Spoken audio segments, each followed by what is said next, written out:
What is going on, guys? Man, I hope you guys are having a blessed week. It is August 14th, day of our Lord 2024, and man, we are talking about LSU football. We're doing best case, worst case today. We're breaking it all down. We're going through the entire schedule. We're going through the whole season. What I think is going to happen, all of my predictions. It's all going to be on tape. So when it happens or when it doesn't happen, we'll have the evidence. Or if not, I'll delete it, and then you won't have absolutely anything. So, I got a question for you guys. Alright, quick question. Won't take up much of your time. Alright, we got this little podcast thing going, man. The Set It Off Network. I'm your host, Michael Setitol. Yep, the one and only. And all I'm asking you guys to do is subscribe to the channel, man. That's all I'm asking for. It doesn't take much. It's free. It's free whether you subscribe or don't subscribe. That's the craziest thing. But if you do decide to subscribe, all it does is help us out. Keeps promoting the channel, keeps growing us bigger so we can continue to make cooler content. And maybe one day this backdrop won't be a curtain. It'll actually be a real brick wall. But right now, we're on a low budget film here. And we're just doing the best we can. All right? So if you guys could do that for me, hit that subscribe button, like the video, comment, share it with your friends. Do what you got to do. All right? That being said, man, we're going to talk about LSU football today, man, and I am so pumped. I'm so pumped. It is finally getting to that point. Like, football is in the air. It's still hot as all get out, so there is not that fall magical feeling that you get in around like October-ish. Like, that feeling is still forever away. We're in the like sweating and painfully hot days of summer right now. Miserable time of the year for much of the South. If you guys know, you know.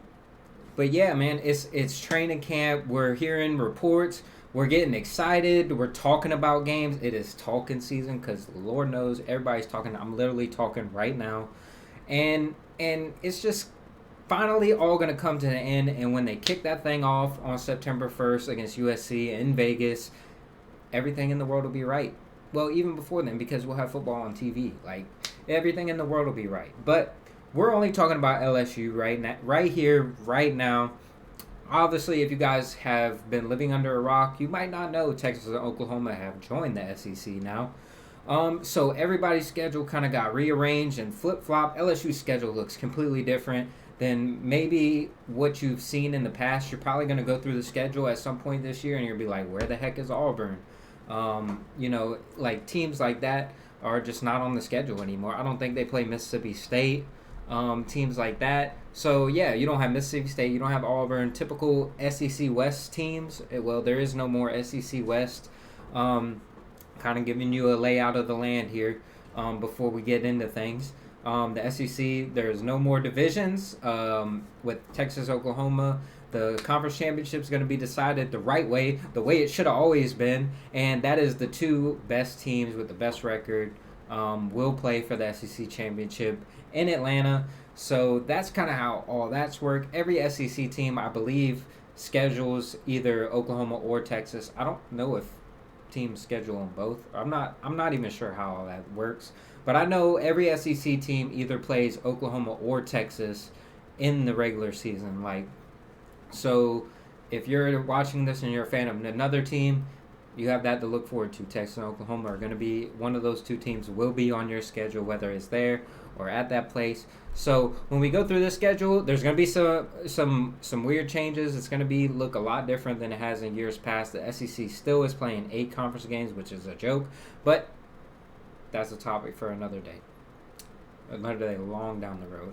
So let's talk about LSU, right? Last year, Jaden Daniels and the boys, man, crushed it. Absolutely crushed it. Was unreal for every single game of the season, pretty much. Even the Florida State game early in the year, they made some mistakes, right? But they were still great, right? All year round. Jaden Daniels wins the Heisman. You have Brian Thomas Jr., Malik Neighbors, one of the best offensive lines in football. You have all of these things combined to have one of the greatest offensive seasons in college football history.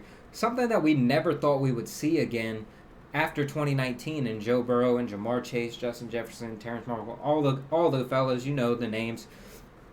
But we never thought we'd see that again. And then here we are in 2023. Jaden Daniels wins the Heisman, does all these amazing things, does it a different way. Under Brian Kelly, a new coach, offensive coordinator Mike Denbrock. Well, for LSU, things have changed dramatically, right? You kept Brian Kelly as head coach, right? And now you have to replace both coordinators. You fired Matt House, Mike Denbrock. I don't know if y'all might have already forgotten about this, but he signs an extension with LSU and then leaves because it never got approved by the board. He leaves to go to Notre Dame in that little time frame window before it got really officialized and everything. So he ends up leaving for Notre Dame. So now you have Joe Sloan and you have Blake Baker that you brought in from Missouri. Joe Sloan, you moved from quarterbacks coach to co-offensive coordinator with Cortez Hankton, who's the wide receivers coach. So you have those two kind of doing the passing game coordinator, and one's going to actually call plays, which is Joe Sloan, who was the offensive coordinator at La Tech at one point in his career. Blake Baker comes in from Missouri.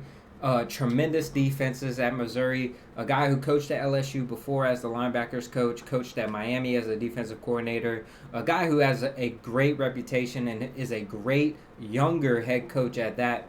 A guy who's really trending up in the world of college football as far as how people are viewing him.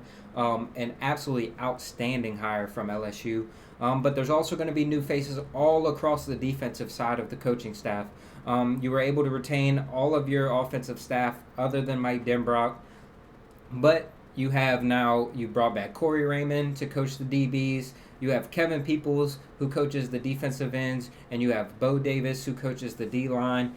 And Blake Baker handles the linebackers and stuff as a defensive coordinator. That's his position of specialty. So you have a whole new look on defense, and it looks tremendously better on paper, right? You look at this coaching staff, and you look at the experience, the production on the field, the NFL draft talent produced, the recruiting, all of it checks every single box. Kevin Peoples and Bo Davis are probably the two best defensive line coaches in the country, and they're on the same exact coaching staff, which is crazy to me that Brian Kelly was able to pull that off. Something we saw Ed Orgeron not do after the 2019 season. Every hire he made was a whiff. And hopefully this doesn't turn out like that, but I have no doubts that Bo Davis and Kevin Peoples are two of the best in the business, and that LSU defensive line is going to reap the benefits of that. And then you bring back a guy like Corey Raymond, right? A guy who was at LSU, established the DBU name here, left for Florida during the whole mix-up with Brian Kelly and not getting into it. But the good news is he's back, and we're here. And if you paid attention at all to recruiting, Corey Raymond is back. And the way he's coaching his DBs in camp, you can definitely tell that those guys are feeding off that energy. It is good to have Corey Raymond back there coaching DBs, a guy we can trust. And it is great to have a guy like Blake Baker leading the ship because, like I said, man, he has been successful everywhere he's been a DC other than, the time he spent at Miami. But since then, man, he has been known as one of the most predominant defensive minds in the game of college football. So Brian Kelly absolutely killed it with all of those hires, right? And you're also going to see some new faces on the offense, right? You replace Jaden Daniels, you replace Malik Neighbors, you replace Brian Thomas Jr., and you're going to hear names like C.J. Daniels. Kyron Lacey was there last year. He's going to be the guy this year. You're going to hear guys like Aaron Anderson coming to you're going to have plenty of guys to choose from. Guys like Sheldon Sampson, 5 stars, like Chris Hilton, track guy, super fast, take off the top of the defense. Guys like that are going to have to emerge this year for LSU's offense to be really good. But the one thing that is consistent from last year is that offensive line, and them are some bad dudes, man.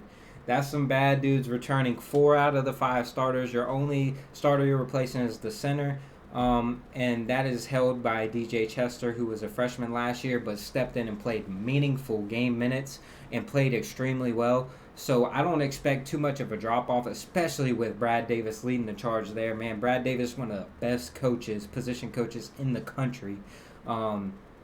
And he has proven it in recruiting and how he has developed this offensive line from the time he got here to now. it's light years, night and day about what it was when he got here and what it is now, and that is probably the best offensive line group in the entire country, led by the best offensive lineman in the country in Will Campbell, and probably one of the best, if not the second best, in Emory Jones right there at right tackle. So everything's going to look familiar on the offensive line side of the ball. You have a new signal caller this year. A lot of people think just because Garrett Nussmeier is back there and he's been here for a while that, things are going to pick up right where they left off. And obviously everybody's hoping for that. But, there's going to be realistic change. This is his game against USC is literally going to be the second career game he's ever started in college football. So, it's not like a flip the switch like you're getting like a 3-year starter. Like, no, you're getting a guy who hasn't played or has played in games but hasn't started and really played meaningful snaps in games. So kind of looking forward to seeing. One of the underrated strengths, I think, of this LSU offense is the running back room. And you have guys like Josh Williams. You ended up losing Logan Diggs to Ole Miss in the transfer portal, but man, I really think that running back room is super deep, and I think John Emery coming back is going to be huge, especially with the issues that Trey Holly had off the field. I don't think he's going to be here for this season at all. If he is, he's not going to get much time in there. But you have a guy like Josh Williams. You have guys like Caleb Jackson back there. You have a guy like John Emery. Those are 3 guys that can start pretty much anywhere. You have the explosion back like John Emery who can bust it and take 175 yards to the house. You have a guy like Caleb Jackson who can just bruise you and run down the defense in the 3rd and 4th quarters. And then you have a guy like Josh Williams who's been here for 10 years now and been absolutely unreal. And you know what you're getting from Josh Williams. You're getting a solid running back. Nothing extraordinary great, but nothing bad. He is going to do his job, and he's going to do everything he can for the team, by the team. That is how he plays. He plays hard. He plays fast. He is one of the better running backs, I think, returning in the SEC. One of the most underrated things I think about this LSU offense is how good their running game is going to be this year behind that offensive line. But let's talk about the defense. Obviously, that's where it all starts. LSU's defense last year was terrible. One of the worst, if not the worst, in school history. And so you have that coming into this year. Those guys who came from last year's team and are still on the roster have talked about it openly in camp. Like, they know what they were last year, and they feel like they have a chip on their shoulder because everybody thinks that maybe it was them. Maybe it wasn't the coaching. And there is no excuse that an LSU defense should ever look like that, no matter who. You have way too much talent on that defense for an LSU team to ever be like that bad. So to say that they're going to be better is an understatement. Like, they're going to be light years better from what they were last year. Whether that's good enough is to be determined, because obviously you have to play the games, and you never know how our games play out. But as far as like the way Blake Baker talks about this team is that they're very opportunistic. You've seen a lot of turnovers created. Maybe a team that busts a couple coverages because they have a lot of young guys and they have a lot of new guys learning a new system. That could still be an issue for LSU. Stopping the run is going to be a priority for that defensive line. A position where they are very thin. They bring in a guy like Gio Paez from Wisconsin, coming in there, trying to be that leader, Jacoby and Guillory in there, to mix everything up. And then you add in freshmen like Dominic McKinley and Gabriel Relaford in that mix. And your defensive line is going to be pretty good, I think. You have edge rushers like Deshaun Womack. You have Braden Swinson. I think the defensive line is going to be better than most people think, and I think Bo Davis is going to have a tremendous impact on that team and get the absolute most out of them, which is probably the most important thing that we're going to talk about here is these coaches getting the best. LSU probably doesn't have the Jimmies and Joes on defense that other great teams around the country do. But if LSU is going to be successful, it's going to take the guys they do have playing above their capabilities sometime, or a guy emerging and becoming one of those stars. A guy like Ashton Stamps or Jordan Allen in the secondary in that safety position. You bring in a guy like Jordan Gilbert from Texas A&M. Can he play that role? Can Major Burns fill that star role? and kind of move around and make plays. A guy like Harold Perkins, who is by far probably one of the better players on the team, can he get back to his form and what he did as a freshman and learning this inside position? Blake Baker is a linebackers guy. I expect Harold Perkins to have a tremendous season. So that's kind of your overall, like, what special teams are going to look like is kind of still a mystery up to this point in camp. You have a lot of different guys returning kicks and doing stuff like that. But let's go ahead and go through the schedule, right? Everybody probably knows by now LSU kicks it off on Sunday night, September 1st in Las Vegas against USC. And USC is a very good team, man. They are coached by Lincoln Riley, like obviously a team that's been predominantly good over the last couple of years. They lose a guy like Caleb Williams, but you have a guy like Zion Branch and Zachary Branch at wide receiver and corner. Guys that can return kicks, create huge plays on special teams. A guy like Miller Moss, who threw 6 touchdowns in the bowl game, coming in at quarterback. It's been solidified. And if you're sitting here thinking just because Miller Moss hasn't played a lot, look at what Lincoln Riley's track record is with quarterbacks. And this is a guy who's going to play more to their system. My biggest thing with USC is that their offensive line and running back room is not up to LSU's probably standards. But these two teams are so similar in how they're approaching this offseason. The whole offseason has been about, can they fix the defense? Can they get better? You lose a top first round pick in quarterback. How do you replace that? We have Garrett Nussmeier, they have Miller Moss. It's so scary looking at it because it literally is almost like you took the names off of the paper and you put them next to each other. They look like the same exact team. Where I think LSU has the edge is definitely on the offensive line for sure. And I think them losing Marshawn Lloyd in the running game is pretty big and substantial, you know. I think LSU has 3 quality running backs to USC's. And if LSU's defensive line can prove that they can stop the run and make Miller Moss one-dimensional, it kind of makes calling plays on defense a little bit easier. So that could work out in LSU's favor. We're going to kind of predict things at the end of the season. I'm going to kind of go through it, run down it at the end. Then we're going to move on to Nichols. I'm not going to dive deep into these types of games. LSU is obviously going to win this game against Nichols. This is a cupcake game, whatever you want to call it. The first game at Tiger Stadium, they're going to introduce all the new features and stuff. It's going to be super fun, atmosphere, but LSU is going to beat the crap out of Nichols. Like, let's be honest here. So then you kind of move into the meat of the schedule here, where, you know, in years past, the opening half of the schedule has been kind of rough on LSU. You had Florida State, obviously, at the beginning of the year, and that part is still there, right? You still play that tough non-conference game, but the schedule weakens up this year in the front half of the schedule, which could be good for the young guys because you hit the road at Williams-Brice Stadium in South Carolina. You go on the road to face them. A team that's not predicted to be very much a team that's probably going to be bottom tier in the SEC this year. A freshman quarterback coming in Lenore Sellers over there. Shane Beamer has his guys. I just don't think they have the Jimmy and Joes to compete in this league week in and week out. But obviously playing on the road in the SEC is always a challenge. You can't go in there. It's going to be an 11 a.m. kickoff. It's not going to be fun. It's going to be freaking miserable. It's going to be hot. And Columbia, South Carolina is the pit of South Carolina. It is so hot there. Different kind of heat. But definitely one that you could easily keep an eye on. And that could derail your season right there. You know, you lose the South Carolina or lose the SC game. And then you go in to lose to South Carolina, like you're sitting here at 1-2, and it is not good. Not good vibes here on the Bayou. So that is always a thing. You never know with playing on the road. But after them, so that's your first conference game. You get UCLA the next week at home. This is kind of like the first big game, I guess, at home. A team that beat you a couple years ago. Not a very fun game either over there in the Rose Bowl. This is kind of a chance to get your get back. UCLA is not going to be very good this year. I got a feeling LSU is going to handle this one pretty well.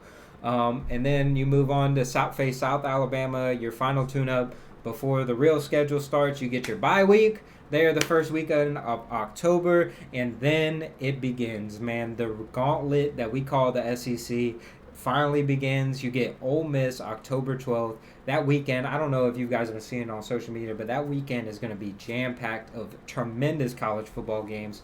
And it's going to start with a night game between 5 and 7 p.m. Central Time. It's already been announced. It's going to be a night kickoff.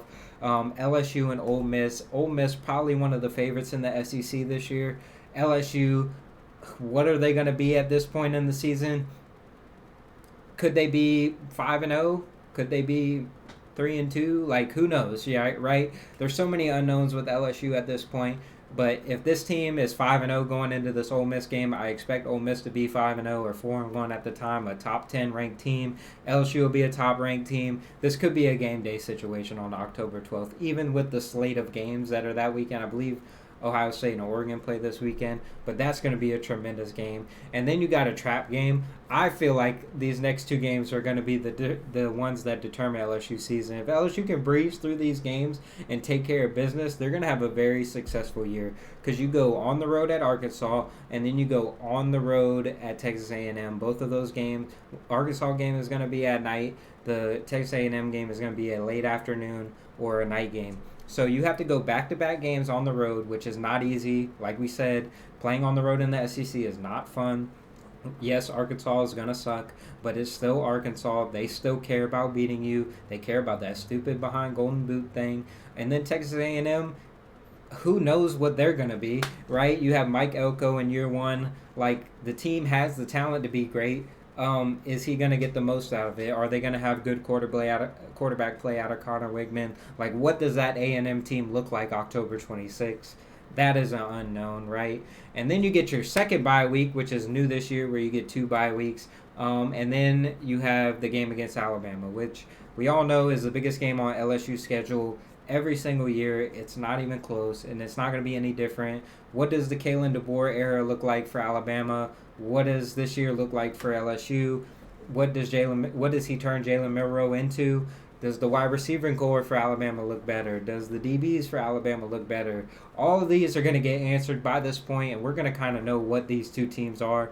But either way, it's going to be always a huge game in Baton Rouge. No matter what the records are, no matter what it is, it still matters. And it's at Tiger Stadium. If you guys don't remember what happened last time at Tiger Stadium, Brian Kelly got the best of Old Nick. And so we'll see how the Kalen DeBoer era starts off. Hopefully it starts off pretty well for the Tigers. And then you go to Florida, and then you have Vanderbilt the next week. So you have a road game at Florida. Florida plays the toughest schedule in the country by far. God knows what their record's going to be at this point, but if they have a semi-good record, that's going to be a really good football team you're going to have to go on the road and beat. I still think Florida's better than what people are thinking. I think people are going to judge them off their record for sure, because it might not be great. But I think Florida's a team you got to watch out for as well. LSU has a lot of sneaky good road games this year. You go to A&M, you go to Arkansas, you go to Florida, and South Carolina. Those are 4 of the toughest probably places to play as far as like not elite tier teams, but like going on the road to those places are elite atmospheres, if that makes any sense. So you have that to worry about with Florida. And then you come home, you're going to beat the absolute brakes off of Vanderbilt. Somehow this got scheduled for a night kickoff. I guess LSU worked their magic with them for that. And then you finish up the year, Thanksgiving weekend, November 30th, and you play Oklahoma, which is what I was talking about earlier. Every team's going to play Oklahoma or Texas this year. This year, LSU draws Oklahoma, and it moves to that final weekend. So is that something that we're going to see long term? I don't know. Obviously, Texas and Texas A&M are going to play in that weekend, so it'll be interesting to kind of see what they do next year with the SEC schedule. Does Oklahoma remain on LSU's schedule, or like who moves into that last weekend role type thing? But like I said, man, Oklahoma's one of those teams where you don't know a lot about. That's going to be kind of the theme of things here. Is there's a lot of question marks for a lot of teams in the SEC this year. You know the Georgias are going to be good. You know the Alabamas are going to be good. You know Ole Miss is going to be good. Teams like that. But everybody kind of has their flaws, right? And everybody can get beat on any given day, and that's kind of going to be the theme of this. So let's go through the record, all right, and what I think LSU is going to do. Please don't hate me. I'm going to look at this thing, and I'm going to tell you right now, the best case scenario for LSU is that they go 11-1, right? That's the best case scenario. You're 11-1. You're in the SEC championship game. I just don't see anybody other than Texas's weak behind schedule. I don't think anybody can go undefeated in the SEC this year. I've looked at Georgia's schedule, Alabama's schedule. Like, I feel like all of those teams can lose a game here and there. So I don't think it's a mad, like, big take that I think LSU, if they have a great team, goes 11-1. Like, they'll slip up and they could lose to somebody and still be a great team, you know? Because it's hard to bring it every weekend. You're going to have off games and teams are going to play good and all of that stuff. So, and we're going to go through worst case scenario, right? This is like if everything falls apart, like Nussmeier's terrible. He can't handle the new offense. The wide receivers don't grow into their own. The running back room is not great. And Nussmeier turns the ball over a lot. The defense is just as bad as they were last year. They don't improve very much. And that is going to be 7-5. I think 7-5 is a reasonable thing. I don't think LSU's bad enough to go 6-6. I think they have way too much talent for that.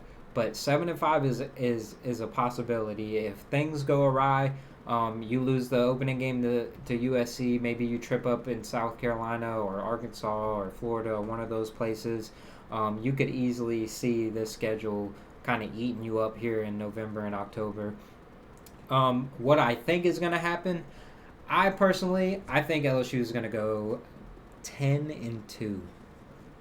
Yes, I'm gonna kind of fade the the good line. I'm gonna get there, or I'm gonna fade the bad line. I'm gonna stick more to the good side here. I think Nussmeier and this offense is not gonna miss a beat. I think they're gonna be really good this year, and I'm really excited to see. I know I'm doing this for probably the fourth year in a row now, where I'm hyping up this defense, and hopefully they don't let me down like they've done before. But I think this team goes 10-2. I think they probably drop one of the road games, either A&M or Florida. I think maybe even Arkansas. And I think they either drop the Ole Miss game or the Alabama game. I think they do win one of those two games, though. And that's where I see the two losses coming from. But 10-2 probably doesn't get you into the SEC championship, but we'll see how things shake out. Like I said, there's a lot of variables this year and how all that stuff's going to work and play out.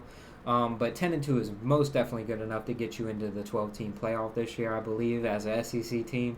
So I've got LSU at 10-2. I think they can do it. I think this team is going to be tremendously better at all phases. Maybe not as good offensively, but just because they're not going to be as good offensively doesn't mean they can't be a better team. I think they're gonna complement each other a lot better offensively and defensively this year, and I expect a lot from the Tigers, man. So if you like today's video, man, thank you guys for watching. If you're still watching, please like the video, comment on me what you think LSU's record's going to be. And don't forget to subscribe to the channel, man. We're going to be here breaking down the entire SEC next weekend. And then we're going to be moving into game prep, man. We're going to be previewing USC. We're going to be hitting it a lot harder than we did today.